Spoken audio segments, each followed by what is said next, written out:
All right, moment of truth. Okay, so was 164 a liter, I think is what I saw. And that brought me from a quarter tank to 3/4 of a tank. So 160 bucks wouldn't even fill this thing from empty. Holy jeez. I gotta turn the other way, of course. Come on, come on, come on.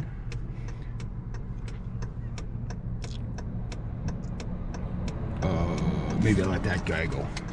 Normally I'd cut him off, but just in case I stall in the middle of the road. It's a bad spot, got a crescent hill there. And usually it's that second startup that when this thing acts up, so it's probably gonna act up halfway through the town. Yeah, well. Send everything flying.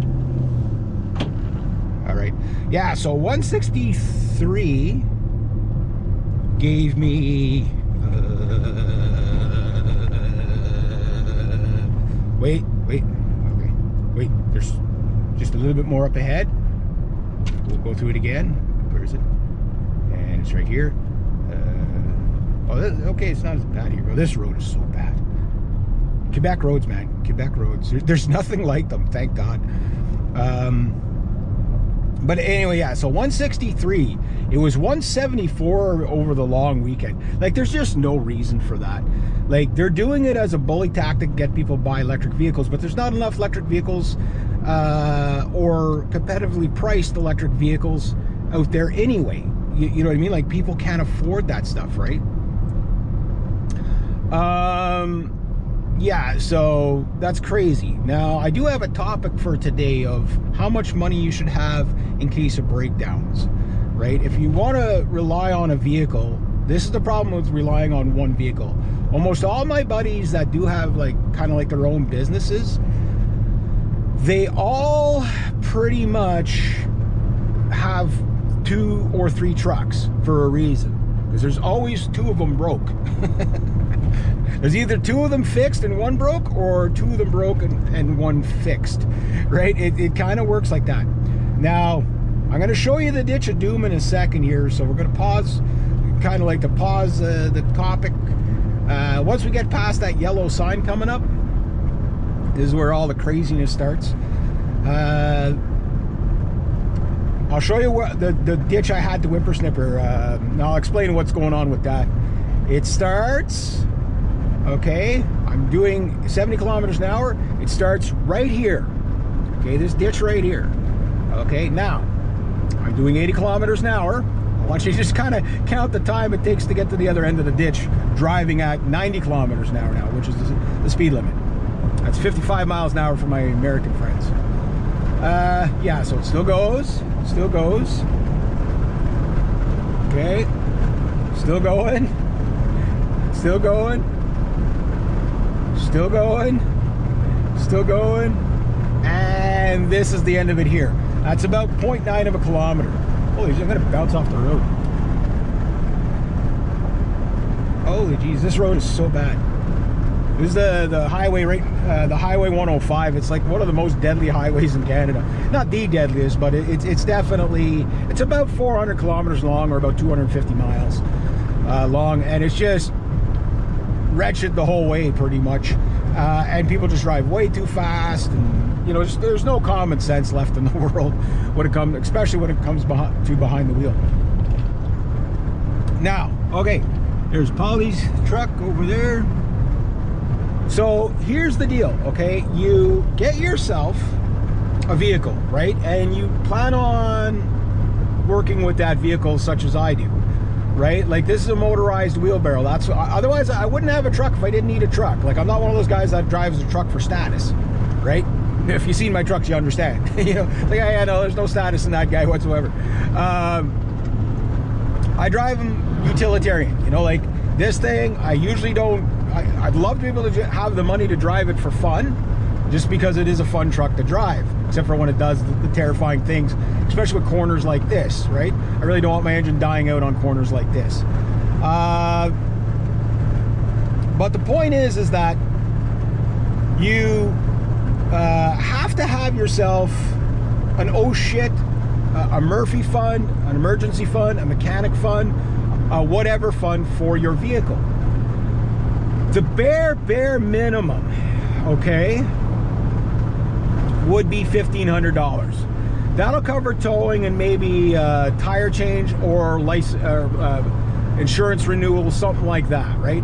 That should cover those type of things. So when that pops up and you forgot all about it, it's like, oh shit, you know, okay, next week I'm going to do this, and then, oh, next week in comes the invoice for your insurance. You already have the money. So that's what you do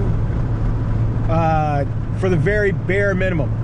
Now, as far as breakdowns, like I say, you're really only going to cover towing and a few, maybe oil changes and stuff like that with $1,500. You're not going to change a lot.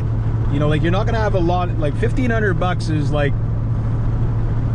to replace a power steering pump is going to cost you about $1,000, you know, at a garage, right? You know, parts, labor, everything like that. Give or take. Maybe get it done a little bit cheaper. Maybe, you know, I know a guy. Yeah, I get that. But in general, for the average person, that's what's probably going to cost.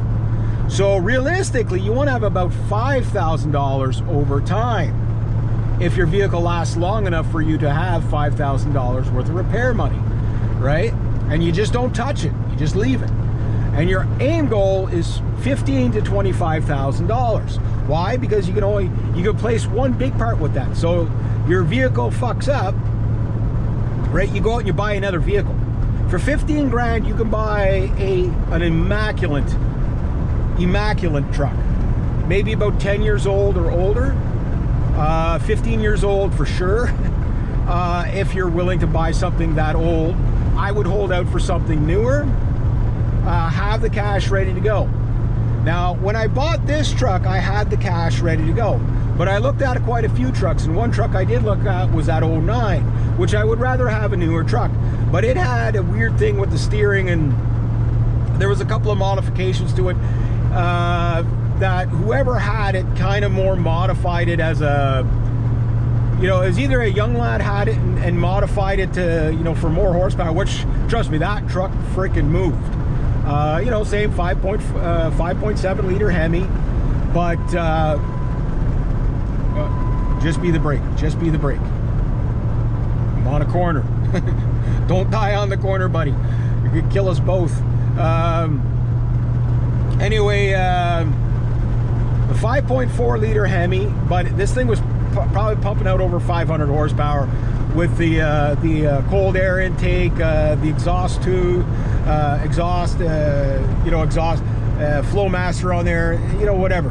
Say, Flowmaster gets you maybe 10 horsepower max, maybe. But you could tell this thing, it sounded like it had cam work too, because you could really hear the, you know, like, if you ever heard like high profile cams, you know what I'm talking about. It's a cool sound, right? It's a sound of power, right? It's just, your idle is weird. It's not smooth anymore. It's really kind of aggressive. And when you touch the pedal, it's kind of like a light switch. It's just power, coast, power, coast, power. You know, whereas a normal engine's like smoothly accelerate with power. No, this is just power, coast, power, coast. Very, very cool.